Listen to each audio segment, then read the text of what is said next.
Thank you very much, everybody. So this is a big, big day, a beautiful day, potentially one of the great days ever in civilization. Things that have been going on for hundreds of years and thousands of years. We're going to, at least we're at a minimum, with many other countries, which is this whole solved. I'm not just talking about Gaza. Gaza is one thing, but we're talking about much beyond Gaza. The whole deal, everything getting solved. It's called peace in the Middle East. Today is a history for peace, and Prime Minister and I have did an important meeting on ministers, including Iran, trade, the expansion of the Abraham Accords, and most importantly, we discussed how to end the war in Gaza, but it's just a part of the bigger picture, which is peace in the Middle East, and let's call it eternal peace in the Middle East. So this is far more than anybody expected, but the level of support that I've had from the nations in the Middle East and surrounding neighbors of Israel is incredible, one of them. This afternoon, after extensive consultation with our friends and partners throughout the region, I'm formally releasing our principles, which people have really liked, I must say. And these are done not just routinely done, these are done with total consideration and working with the nations that we're talking about. All of these have made contributions to those suggestions. I want to thank the leaders of many Arab and Muslim nations for their tremendous support in developing the proposal, along with many of our allies in Europe. Europe has been very much involved, and as I was called by many of the European leaders, most of them saying, is this true? Are you really doing peace in the Middle East? This is the most incredible thing we've heard. Some think it's the biggest thing they've ever heard. They called just to find out, was it just a rumor or is it actually done? And then they said, have you spoken to the Arab leaders? Have you spoken to all of the other leaders that we have to get? A lot of people involved in this one. I also want to thank Prime Minister Netanyahu for agreeing to the plan and for trusting that if we work together, we can bring an end to the death and destruction that we've seen for so many years, decades, even centuries, and begin a new chapter of security, peace, and prosperity for the entire region. And I want to just say that my meetings and dialogue that we had with so many countries, Saudi Arabia as an example, the king is a phenomenal person. The Emir of Qatar, he's an incredible people. UAE, and that's MBZ and ABZ. We're totally involved. These are the people that we've been dealing with and who've been actually very much involved in this negotiation, giving us ideas, things they can live with, things they can't live with. Pretty complex. I mean, after 2,000, 3,000 years, whatever it is, I guess it's got to be a little complex, or it would have been done a long time ago. The King of Jordan was with us, as you know, in the United Nations. The President of Turkey, President Erdogan, is a friend of mine, a strong man, but a good man. President of Indonesia, somebody who's an amazing leader, Prabowo. He is an amazing leader and respected by everybody. He was in the room with us. We were together with most of these people that I'm mentioning. Others were by phone or the next day. The Prime Minister and the Field Marshal of Pakistan, they were with us right from the beginning. Incredible. In fact, they just put out a statement that they fully believe in this pact. It just came out just as I was walking around. They said, sir, you have a big notice from the Prime Minister of Pakistan and from the Field Marshal that they back this 100%. President El-Sisi of Egypt, who's terrific. And these are people I've gotten to know over the years. I mean, I would say it started around 2015 and then went into 2016 when the presidency officially began. But I've known him actually for a long time, and They're, in many cases, really great men. I can't say in all cases, but I will tell you, in many cases, they're great men, and some great women, too. They tend to be mostly men, however, I will say that. But if accepted by Hamas, this proposal calls for the release of all remaining hostages immediately, but in no case more than 72 hours. So the hostages are coming back, and I hate even saying this from the standpoint, doesn't sound right, but it is so important to the parents. The bodies of the young men, I believe in almost all cases, the young men are coming back immediately. I met with parents. The parents felt as strongly about getting the body of their dead boy back as they did as though the boy were alive and well. It's so important to them. And it means the immediate end to the war itself, not just Gaza. It's the war itself. Under the plan, Arab and Muslim countries have committed, and in writing in many cases, but I actually would take their word for it. The people I mentioned, I'd take their word for it, to demilitarize Gaza, and that's quickly. Decommission the military capabilities of Hamas and all other terror organizations. Do that immediately. And we're relying on the countries that I named and others to deal with Hamas. And I'm hearing that Hamas wants to get this done too, and that's a good thing. And destroy all terror infrastructure, including the tunnels, weapons of production facilities. They have a lot of production facilities that we're destroying. They'll also help train local police forces in the areas that we're discussing right now, in particular in and around Gaza, working with the new transitional authority in Gaza. All parties will agree on a timeline for Israeli forces to withdraw in phases. They'll be withdrawing in phases. No more shooting, hopefully. As progress is made toward achieving these goals, Arab and Muslim nations need to be allowed the chance to fulfill these commitments of dealing with Hamas. They have to deal with them because they were the one group that we have not dealt with. I haven't dealt with them.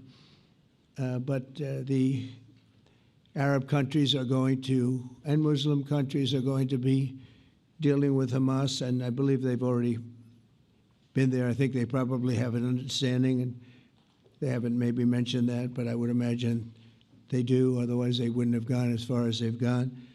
If they're unable to do so, then Israel would have the absolute right and actually our full backing, the U.S. full backing. Marco's here, and a lot of our leaders are here, our great Vice President, Susie Wiles, Steve Witkoff, Jared Kushner. They've been so involved in this process. I don't think anybody else could have done it or even come close. But it's we're right there. We're right there. First time in thousands of years, I think you can probably say, if you really look into it, if you study back, if you're a scholar, you would say thousands of years. Israel would have my full backing to finish the job of destroying the threat of Hamas. But I hope that we're going to have a deal for peace. And if Hamas rejects the deal, which is always possible, they're the only one left. Everyone else has accepted it. But I have a feeling that we're going to have a positive answer. But if not, as you know, Bibi, you'd have our full backing to do what you would have to do. Everyone understands that the ultimate result must be the elimination of any danger posed in the region, and that danger is caused by Hamas. The tyranny of terror has to end, and this is, again, something that we're looking for. This is eternity. This is for forever. To ensure the success of this effort, my plan calls for the creation of a new international oversight body, the Board of Peace, we call it, the Board of Peace, sort of a beautiful name, the Board of Peace, which will be headed, not at my request, believe me, I'm very busy, but we have to make sure this works. The leaders of the Arab world and Israel and everybody involved asked me to do this, so it would be headed by a gentleman known as President Donald J. Trump of the United States. That's what I want, is some extra work to do, but it's so important that I'm willing to do it, and we'll do it right, and we're going to put leaders from other countries on, and leaders that are very distinguished leaders, and we'll have a board, and one of the people that wants to be on the board is the UK former Prime Minister, Tony Blair, good man, very good man, and some others, and they'll be named over the next few days, and it'll be quite the board. Working, everybody wants to be on it now. I don't know if that had anything to do. They named me and everybody else wanted to be on it. I guess they figure, well, he's a soft touch. He'll be easy to deal with. Working with the World Bank and others, it will be responsible for recruiting and training a new government that will be made up of Palestinians along with highly qualified experts from all around the world. Hamas and other terrorist factions will play no role in the board, but they'll play no role in the governance of Gaza at all, directly or indirectly. As you know, thousands of Hamas leaders have been killed and soldiers have been killed. And we can never forget October 7th, but thousands have paid the price for that. And now it's time to get our hostages back and get back to trying to build something that's really great and very important. In our meeting today, Prime Minister Netanyahu was very clear about his opposition to a Palestinian state. And he continuously mentions October 7th, and I understand that. Most people do.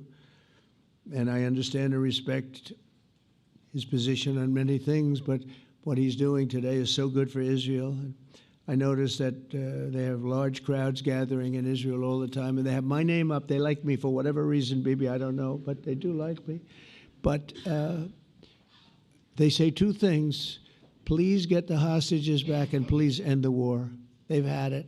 It's had it. So I think it's a very popular thing you do, because he's a warrior. He doesn't know about getting back to a normal way of life, but he is a warrior, and Israel's lucky to have him. But now the people want to get back to peace. They want to get back to normalization in a true sense. Several countries have foolishly recognized the Palestinian state. As you know, some of our European friends, allies, good people, but they're really, I think, doing that because they're very tired of what's going on for so many decades. They've been presidents and prime ministers for years, and during this time, having to do with the Middle East, all they're doing is talking about the same thing over and over. They want to see it get back. And nobody wants that more than me, or I believe Bibi too. But the people of Israel want it. They really want it. They want the hostages back. That includes the probably 32 bodies that we're talking about, 20 people that are living, 32 or so people that are dead, and they want to have peace. So let us not forget how we got here. Hamas was elected by the Palestinian people. Israel withdrew from Gaza thinking they would live in peace. Remember that a long time ago? They withdrew. They said, you take it. This is our contribution to peace. But that didn't work out. That didn't work out. It was the opposite of peace. They pulled away. They let them have it. And I never forgot that, because I said, that doesn't sound like a good deal to me. As a real estate person, I mean, they gave up the ocean, right? Ron, they gave up the ocean. They said, who would do this deal? And it still didn't work out. They were very generous, actually. And they gave up the most magnificent piece of land in many ways in the Middle East. And they said, all we want to do now is have peace. And that request was not honored. Instead of building a better life for the Palestinians, Hamas diverted resources to build over 400 miles of tunnels and terror infrastructure, rocket production facilities, and hid their military command posts and launch sites in hospitals, schools, and mosques. So if you went after them, you'd be after them, and you wouldn't even realize you ended up knocking out a hospital or school or a mosque. A terrible thing, terrible, terrible way to have to fight. No fight is good, but that's a real bad one. So there are many Palestinians who wish to live in peace. Many.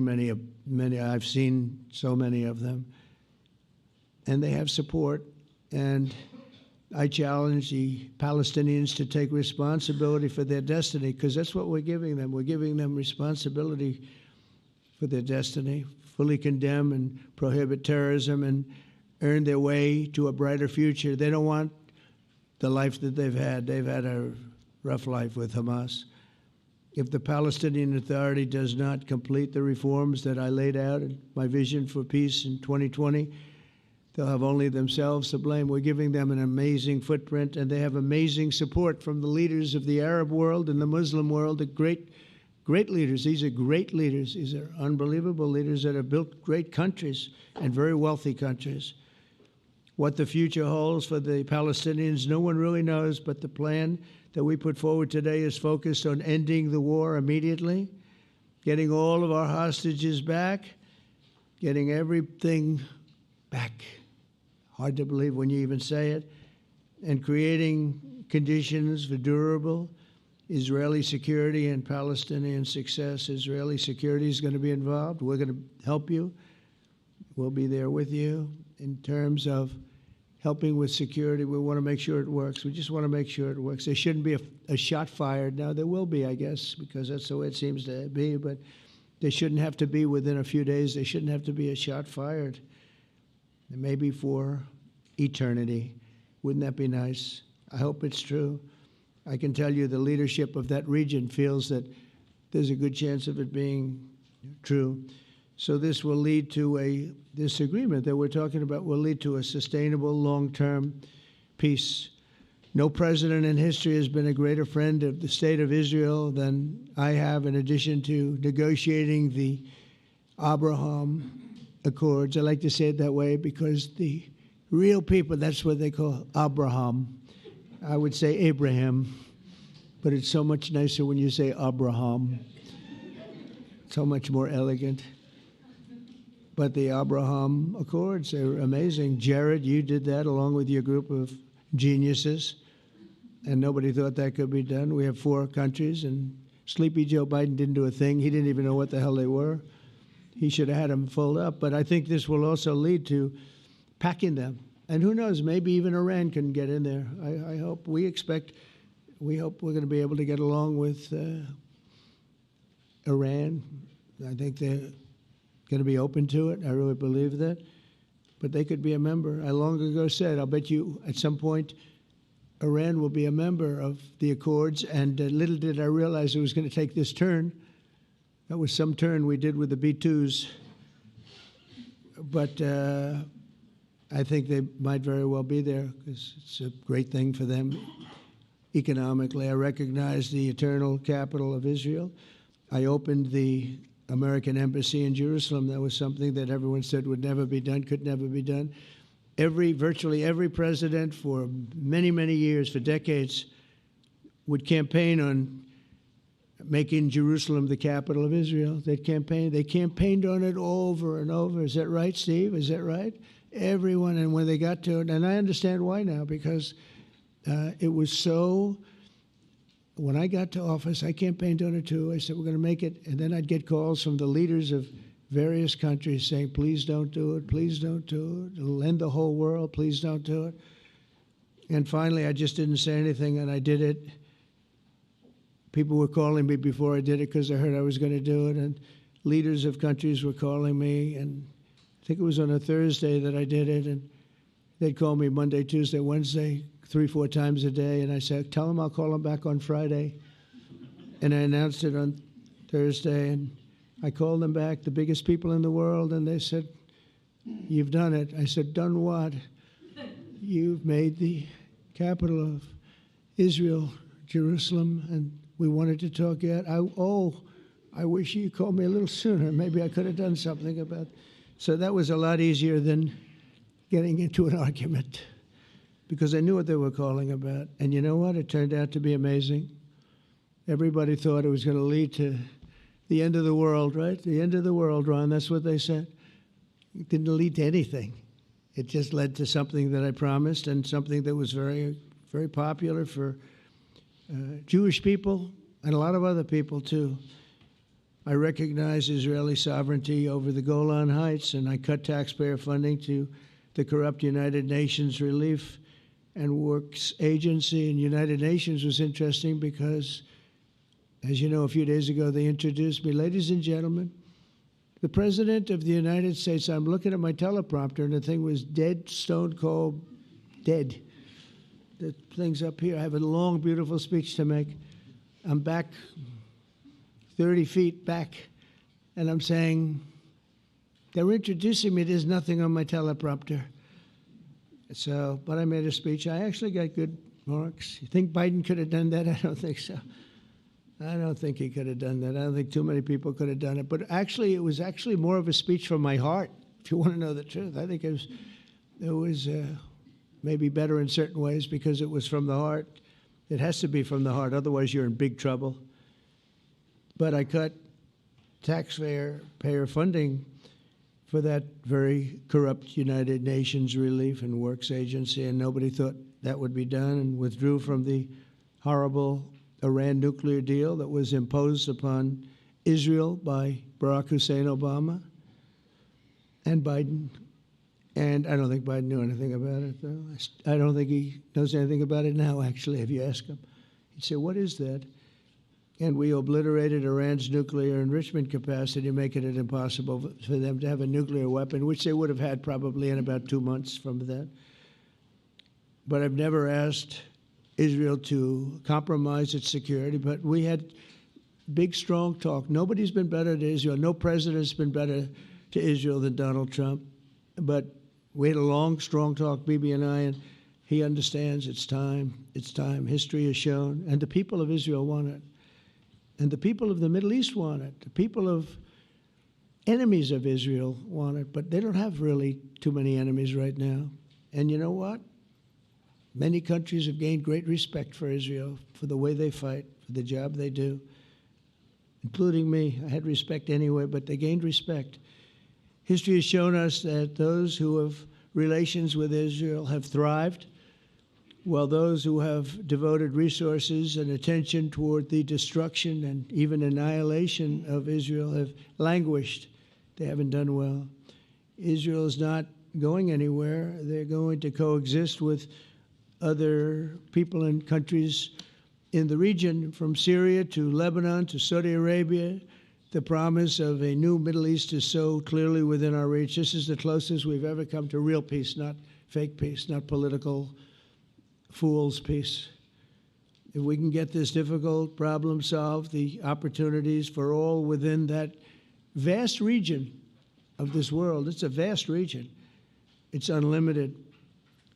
The Abraham Accords show that all countries are better off when they communicate and work together and embrace new opportunities. I hope Jared and Steve and Susie and Marco and JD, we have great people.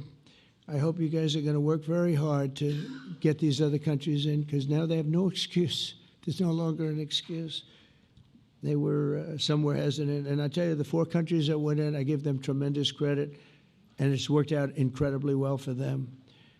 In the same spirit, I'm pleased to report that earlier today we took another important step toward greater understanding in the region. A short time ago, we had a historic phone call in the Oval Office with Prime Minister Tani, who's really a great person.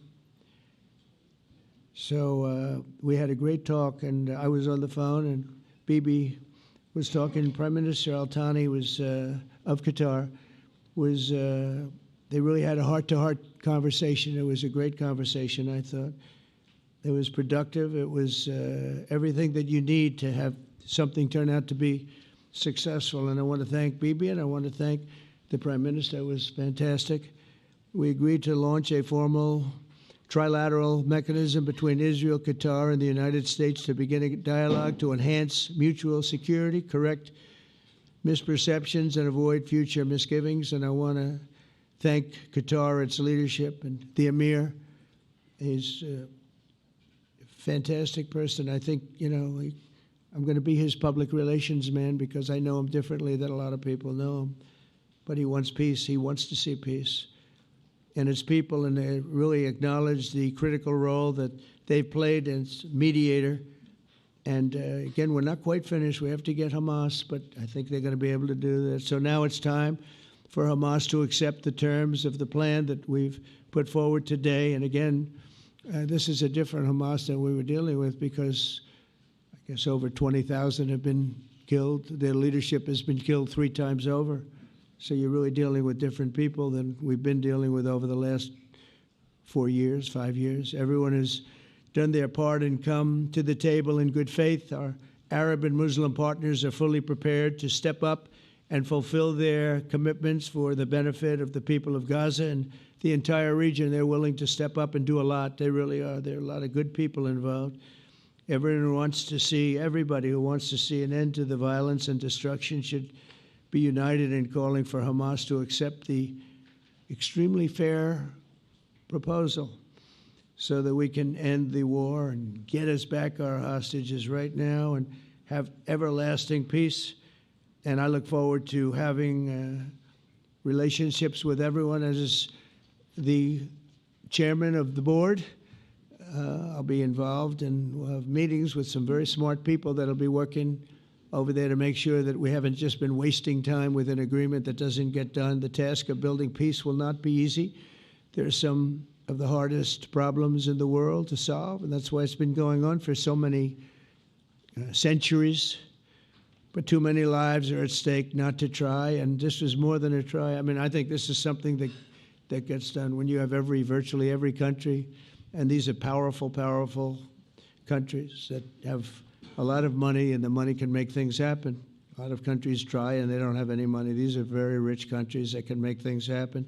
So together we'll forge a much safer and more hopeful future for everybody, including Israel.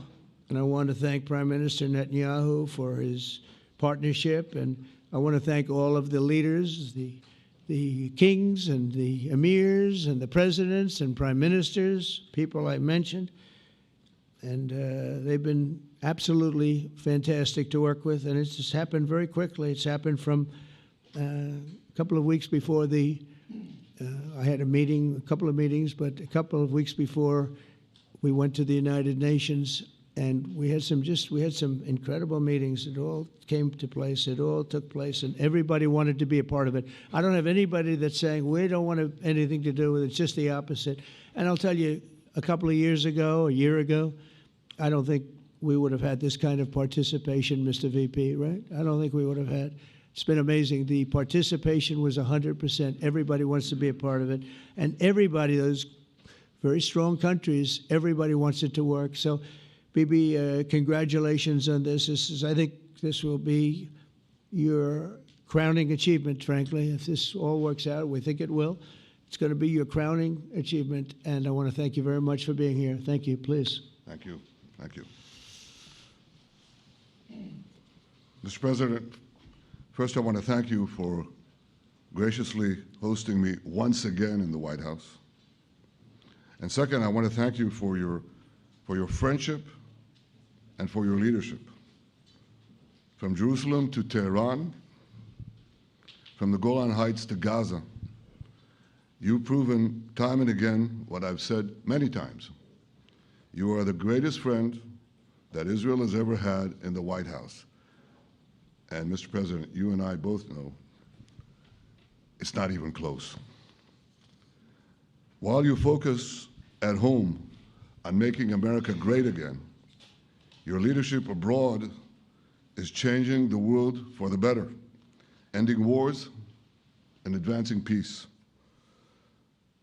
I believe that today we're taking a critical step towards both ending the war in Gaza and setting the stage for dramatically advancing peace in the Middle East, and I think beyond the Middle East, in very important Muslim countries. I support your plan to end the war in Gaza, which achieves our war aims. It will bring back to Israel all our hostages, dismantle Hamas's military capabilities, end its political rule, and ensure that Gaza never again poses a threat to Israel. we would not have achieved this turning point without the courage and sacrifice of our incredibly brave soldiers. They fight like lions to defend the people of Israel, and they serve on the front line in the war between civilization and barbarism. Mr. President, when our two countries stand shoulder to shoulder, we achieve the impossible. Just a few months ago, in Operation Rising Lion and Operation Midnight Hammer, we struck a decisive blow against Iran's nuclear and ballistic missile program. Your bold decision to send those B-2s made the region safer and the world safer. Now, under your leadership, we're taking the next step to win the war and expand the peace. Your plan is consistent with the 5 principles my government set for the end of the war and the day after Hamas. Everybody asks, what is your plan for the day after Hamas? Here's our plan. Passed it in the cabinet. All our hostages, both those who are alive and those who died, all of them will return home immediately. Hamas will be disarmed. Gaza will be demilitarized. Israel will retain security responsibility, including a security perimeter for the foreseeable future. And lastly, Gaza will have a peaceful civilian administration that is run neither by Hamas nor by the Palestinian Authority. If Hamas agrees to your plan, Mr. President, the first step will be a modest withdrawal, followed by the release of all our hostages within 72 hours.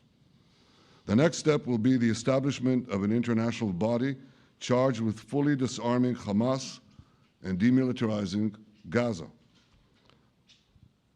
I appreciate your willingness to lead the body, Mr. President. I really appreciate it because you have a lot of things to do, and this is important. And it reflects the confidence that this will give everyone, that things will be followed up on all the commitments made. The fact that you're taking this on, I think, helps a lot to make sure that everything flows in the direction that we want. Now, if this international body succeeds, we will have permanently ended the war. Israel will conduct further withdrawals linked to the extent of disarmament and demilitarization, but will remain in the security perimeter for the foreseeable future. I think we should understand that we're giving everybody a chance to have this done peacefully, something that will achieve all our war objectives without any further bloodshed. But if Hamas rejects your plan, Mr. President, or if they supposedly accept it and then basically do everything to counter it, then Israel will finish the job by itself. This can be done the easy way, or it can be done the hard way, but it will be done. We prefer the easy way, but it has to be done. All these goals must be achieved because we didn't fight this horrible fight, sacrifice the finest of our young men to have Hamas stay in Gaza and threaten us again and again and again with these horrific massacres.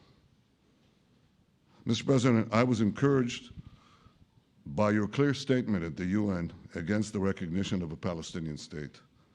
That would be an outcome that, after October 7th, would reward terrorism, undermine security, and endanger Israel's very existence. As for the Palestinian Authority, I appreciate your firm position that the PA could have no role whatsoever in Gaza without undergoing a radical and genuine transformation. In your 2020 peace plan, which you mentioned just now, you made clear what that transformation requires. It's not lip service. It's not checking a box. It's a fundamental, genuine, and enduring transformation. And that means ending pay to slay, changing the poisonous textbooks that teach hatred to Jews, to Palestinian children, stopping incitement in the media, ending lawfare against Israel at the ICC, the ICJ, recognizing the Jewish state, and many, many other reforms. It won't come as a surprise to you that the vast majority of Israelis have no faith that the PA Leopard will change its spots. But rather than wait for this miraculous transformation, your plan provides a practical and realistic path forward for Gaza in the coming years, in which Gaza will be administered neither by Hamas nor the Palestinian Authority, but by those committed to a genuine peace with Israel. I think this can be not only a new beginning for Gaza, I think it can be a new beginning for the entire region. Under your leadership, we can re-energize, well, I've got to contribute my own, we can re-energize the Abraham Accords. That's what it's called in the original Hebrew, Abraham. Abraham is fine, Abraham, however you want to call it. Under your leadership, Mr. President, we can re-energize the Abraham Accords that we forged 5 years ago. We can expand them to many more Arab and Muslim nations that choose moderation over extremism. I think there's an opportunity here. It's not going to be easy, it's tough going, but I think if we succeed, you're absolutely right. We're going to open possibilities that nobody even dreamed of. But I think we dream of them. As you've told me, Mr. President, and you've told the world many, many times, you said, remember October 7th. Remember October 7th. And we do. We will never forget the horrors of October 7th, and we will do whatever is necessary to make sure they don't happen again. Since October 7th, Israel's enemies have learned a hard truth. Those who attack us pay a heavy price, but those who partner with us advance progress and security for their peoples. President Trump just said it. It's also in the Bible. It says, those who will bless you will be blessed, and those who will curse you will be cursed. And that's actually what is happening. We want the blessings. I think we've done a lot in the past 2 years to end the curse. We're not finished, but we've done a lot. And we've done a lot together to end the curse. I want to thank your entire team for their efforts to get to this point. I especially want to thank Steve Witkoff and Jared Kushner for their indefatigable work to bring Israel and Arab states in the region closer together. I am deeply grateful to both of them for their work. We had a phone call today just to make it clear. I said to the Prime Minister of Qatar, Israel was targeting terrorists, wasn't targeting Qatar. And of course, we regretted the loss of the Qatari citizen, wasn't our target. And I very much appreciate President Trump's proposal to have a trilateral body, the United States, Israel, and Qatar, to work out respective grievances. There are quite a few. But if we could try to mitigate them or put it on a different footing, I think that'll be good for everyone. Above all the people, the fine team, and many helpers who've done this, I want to thank you, Mr. President. History has already shown that under your leadership, Israel and America can change the face of the Middle East. And today I'm hopeful that your plan to end the war in Gaza will do so again and do so soon. It will free our hostages, end Hamas's tyranny in Gaza, and enable a more secure and prosperous future for the peoples of our region. Thank you, Mr. President. May God bless America. May God bless Israel. May God bless the indispensable alliance between our countries. And may I add in Hebrew, G'mal Chatima Tova, may we all be inscribed in the book of life. Thank you. Thank you very much, Bibi.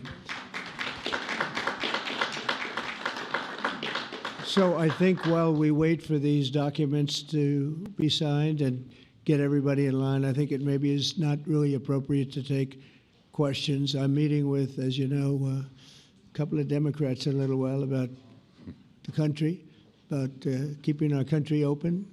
They're going to have to do some things because their ideas are not very good ones. They're very bad for our country. So we'll see how that works out. But this is something that was really historic today. This was something that was amazing. I think, Bibi, I mean, depending on you, I think while we're waiting for signatures and waiting for approvals from a lot of different countries that are involved in this, we probably shouldn't take questions? Or would you like to take a question or two from perhaps a friendly Israeli reporter, if there's such a thing? That's a very, very tough proposition. But I would think, Mr. President, that I would go by your instinct that this is, we'll have enough time for questions. Let's settle the issue first, I think. No. Thank you very much, everybody. Thank you.